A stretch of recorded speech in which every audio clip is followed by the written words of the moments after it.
Hello, let us solve the problem together now.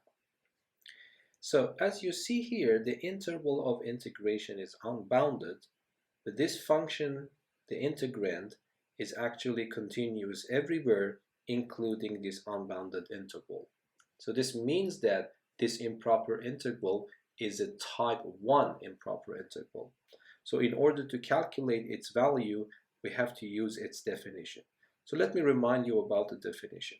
So the question mark is defined to be the integral from 0 to r is a positive constant, the same integrand ln of 1 plus e to power x over e to power x dx. But when we calculate that, we have to take the limit and send r to infinity. If this limit happens to exist, if it exists, then that value is equal to this number that we are looking for. Okay, and because this integrand is continuous everywhere, in order to calculate this definite integral, I use Newton's theorem, meaning that I will find an antiderivative of this function and then replace the x in that antiderivative with r, replace the x in the antiderivative by 0, subtract them. It becomes the value of this definite integral, which of course depends on r. It's a function of r. Then I calculate the limit of function of r when r goes to infinity. That's the method we are going to do. So for the time being, I will concentrate in calculating this indefinite integral ln of 1 plus e to power x divided by e to power x dx. To do that, I want to use the method of integration by parts, but before that I will actually rearrange my integrand a little bit. I write this as what you see now here. What I have done, I move this up and I put a negative sign for the exponent, and then what I will do now, I will call this part a u and I will call this part dv. Okay, so let me remind you the formula of integration by parts. If I have integral of u dv, this can be written as u times v minus integral of v du. So that is the formula of integration by parts. And then you see that on the right hand side, I also need v. So from dv, I have to calculate v. And I also need du. So from u, I have to calculate du. So let us just do that. So u is equal to ln of 1 plus e to power x. So I calculate the derivative of u. So let me also remind the formula. If I have ln of phi is a function of x. If I want to differentiate this, I have to differentiate phi and divide it by phi itself. So I will do the same thing.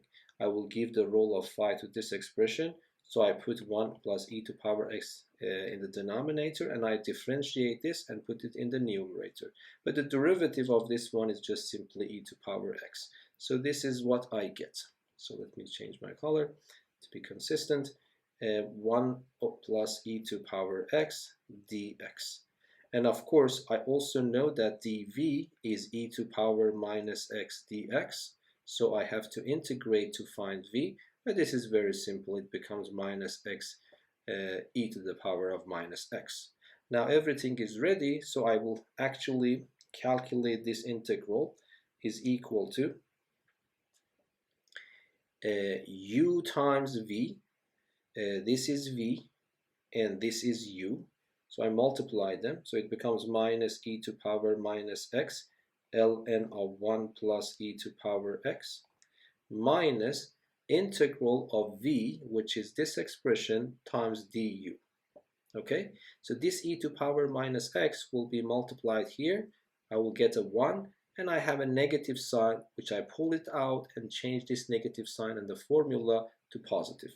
This becomes positive integral of 1 over 1 plus e to power x dx. So what we did, we reduced this integral to a new integral. I hope that you agree with me that this new integral is simpler than the original integral, so probably we will be able to solve it. But how? Let me give it a name. So for example, let me call this integral I, and then I want to calculate I, yes? So how should I calculate I? What I do, I introduce a new variable. So I want to use the method of substitution. So I would say that let t be defined to be 1 plus e to power x. Then I differentiate both sides, so dt becomes the derivative of this function is simply e to power x dx. But look, when you use the method of substitution, everything should be written in terms of your new variable. In the denominator, I do not have any problems because I myself introduce it to be t, but dx, I need to write it in terms of t. So what I do from this equation, I find dx by dividing everything by e to power minus x. So this becomes 1 over e to power x dt.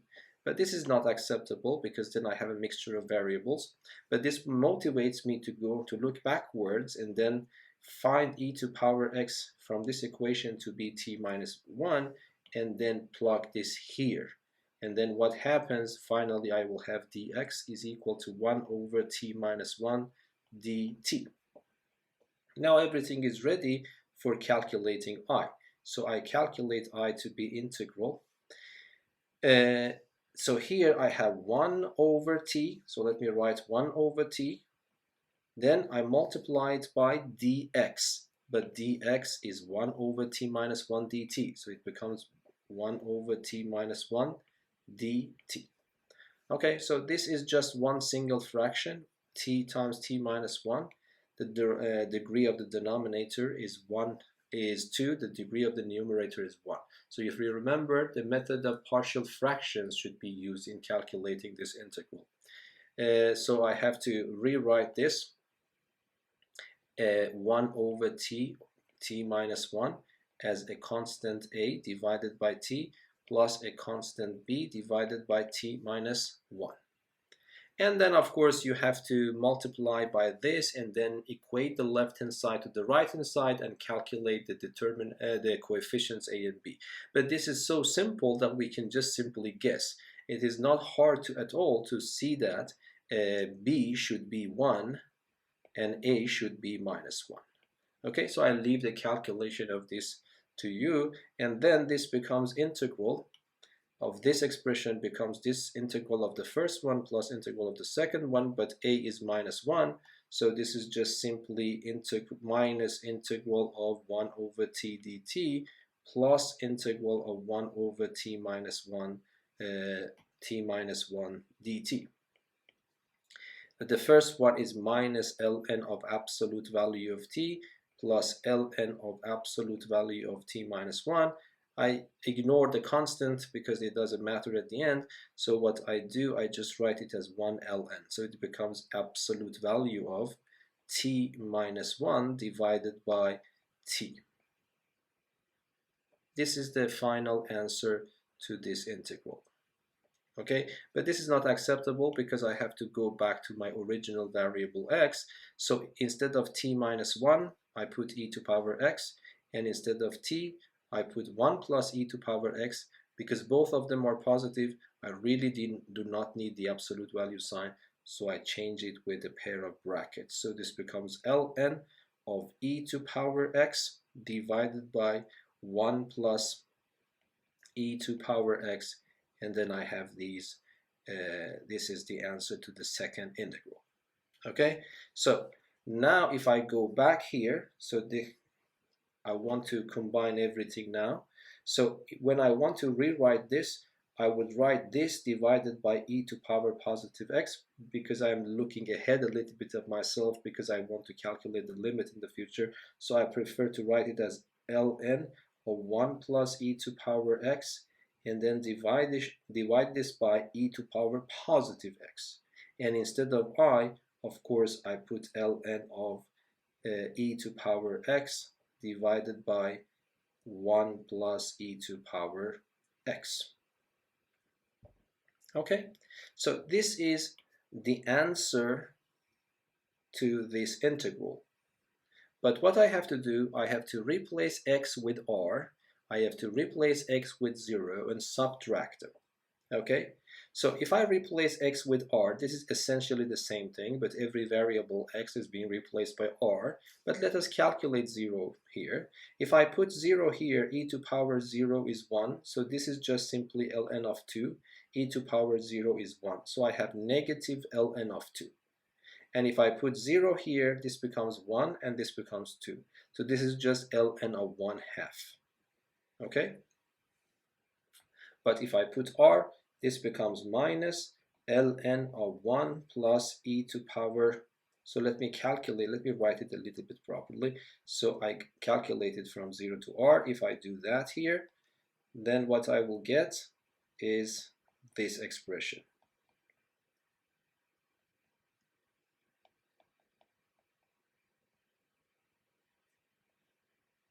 Okay, but remember, when I put 0, I have a minus sign coming in, so the first one becomes positive, the second one becomes negative, as I explained before. Okay, but now the last step is to send r to infinity. Okay, sending r to infinity, here this is simple.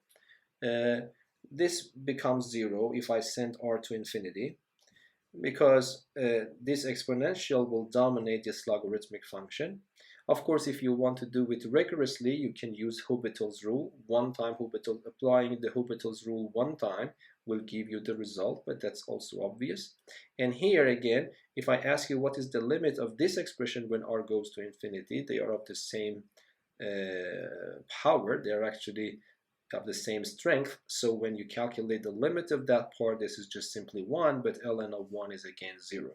Again, if you don't like this, you can calculate the limit of this when r goes to infinity using Hobbital's rule, and then you will see that the answer is 0. So what is left for us is just simply ln of 2. Let me change my color to be consistent. ln of 2 minus ln of 1/2. But you can write this a little bit nicer by ln of 2. Instead of minus ln of 1/2, I can write plus ln of 2, and then you get 2 ln of 2. Okay, and that is the answer to this integral. Okay, I hope that this video was useful for you. Until the next video, be safe and goodbye. Thank you.